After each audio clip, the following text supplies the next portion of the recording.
Ito naman ang lunch serye kanina. Magkaiba ang gusto ng mga bata. Ang dalawang girls ay gusto nila yung chicken vegetable in oven.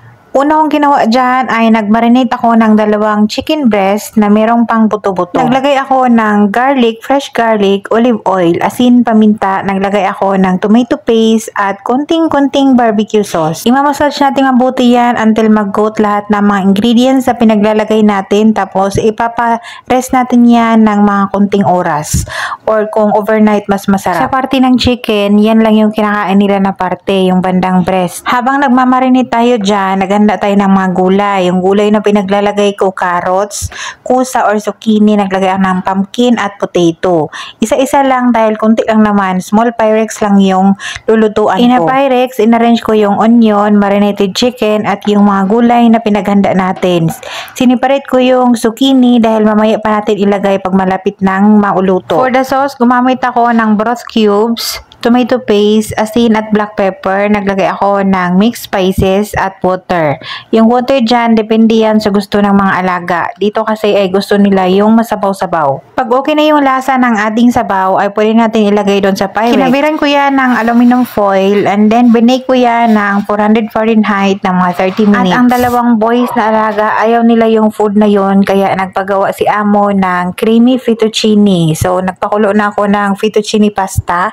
At the same time ay nagluto na rin tayo ng white rice, pair yan sa chicken vegetable in oven. At while nagpapakulo tayo ng pasta ay i-prepare natin tong chicken. Gumamit ako dyan ng dalawang chicken breast. Kunti lang naman kasi yung pasta, kaya kunti lang rin yung chicken. Hiniwa ko lang yan na manipis na strip. In a pan, naglagay tayo ng konting olive oil para hindi masunog yung ating butter. Nag-add ako ng butter na konti para malinamnam.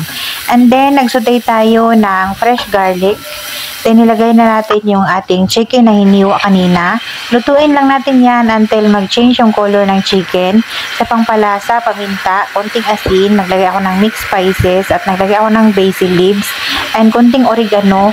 Tapos, para mag-creamy yung ating fettuccine, nag-add ako ng cooking cream. Kung wala kayo nito, pwede naman flour with butter. Lutuin muna konti, tapos nag-add kayo ng evaporated milk. Nag-add ako ng konting water from the boiled pasta. Tatakpan lang muna natin to and pakuluan lang natin to ng mga 1 minuto lang. After 1 minute, kumulo na yan. Pinatay ko na yung apoy dahil hindi ko pa muna ilalagay yung pasta dyan. Dahil magsusundo pa ako ng school at pangit yan pagka ilagay na agad-agad yung pasta at hindi i-serve agad. So after nagsundo, ininit agad, ininit ulit yung sauce and then saka natin inad yung pasta. And then i-mix lang yan mabuti until mainit mabuti yan pati yung ating pasta and then mag-thick na yung sauce. Mag-combine na yung pasta and then yung sauce. Masarap yan with mushroom sana. Kaso lang yung bata na nag-request nito, hindi kumakain ng mushroom. Kaya walang mushroom yung ating creamy fettuccine pasta. So, masarap yan with parmesan cheese. I-serve yan ng fresh na ganyan, bagong luto. Masarap yan. Tapos, nakainit na rin yung ating chicken vegetable in oven. Nagkuha lang ako dyan ng kunting chicken, kunti lang para kay Basma. And then, kunting gulay. Tag-isang slice ng gulay. Dinamihan ko kunti yung zucchini, yung baby zucchini dahil gusto nila yan. Tapos, kunting sauce. I-pair yan with white rice and almond nuts yung toppings ng white rice. So, that's it guys. Kain tayo. Kain tayo. Bawi tayo. Kunting-kunting kanin, tapos gulay at buto-buto ng ano. Hindi nila kinakain itong mga ganito na sayang. Like, kumuha na ng pag-awi mo doon. Oo. Buti ko lang kung hindi pa tayo isang kakainin.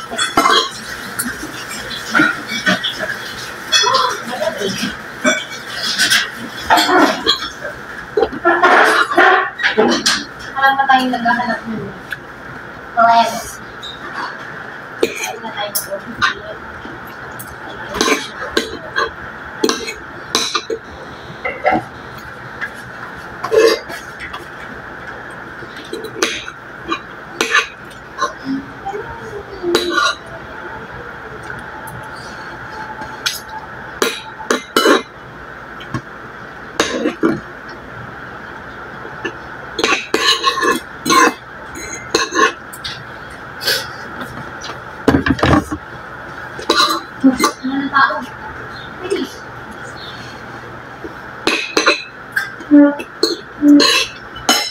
Si Kulot sabi niya, kalimutan niya yung wargay na. Lagay na.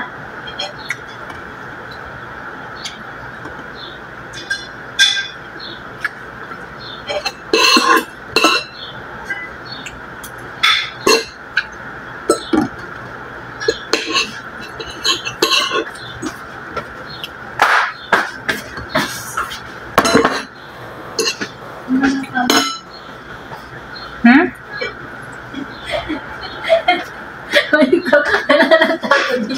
Pagbuhat ko na to. Ay, sorry. Muntik na.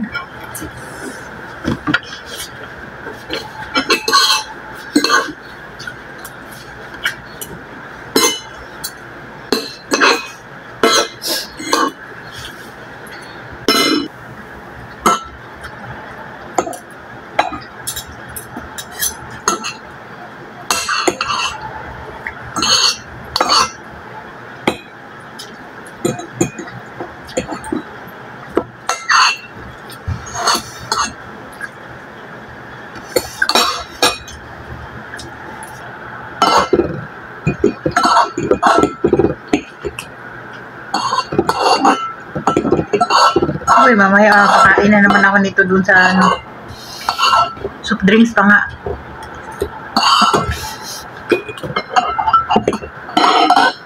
Baba house pa.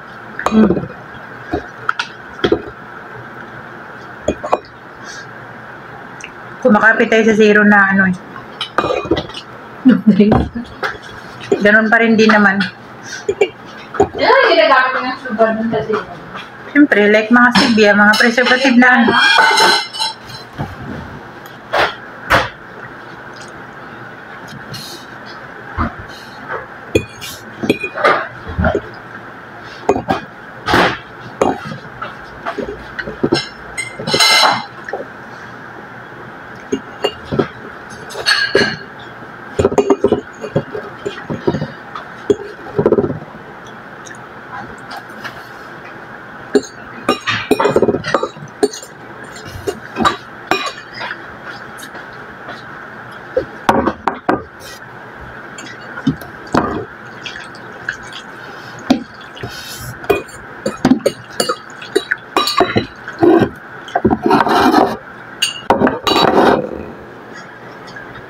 Second batch, fettuccine.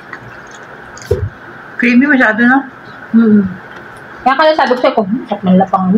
Masabaw-sabaw ko. Parang sabi St. Anton na masabaw.